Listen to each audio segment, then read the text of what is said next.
वो क्या देखते हैं कि एक चूहा है, दो चूहे लड़ रहे हैं, तो इन्होंने तबीयत में मज़ाह था, अपनी टोपी उतार कर चूहे पे रख दी। एक चूहे पे रख दी, चूहा कैद हो गया।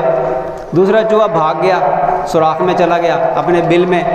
थोड़ी देर के बाद चूहा निकला और एक अशर्फी ला कर रख दी कि ये ले लो फिदिया और मेरे साथी को छोड़ दो। इन्होंने नहीं छोड़ा, फिर चला गया वो चूहा बिल में और वहाँ से एक और अशर्फी ला कर रख दी। उन्होंने फिर भी नहीं छोड़ा, कुछ अशर्फियों का ढेर लगा दिया। उसके बाद खाली थैली ला कर ना झाड़ के दिखा दी कि जी थैली खाली हो गई। चूहे की फितरत है कि हमेशा बाहर से अंदर चीज़ लेकर जाता है, अपने बिल में घसीट घसीट के, अंदर से कभी बाहर चीज़ नहीं निकाल के लाता।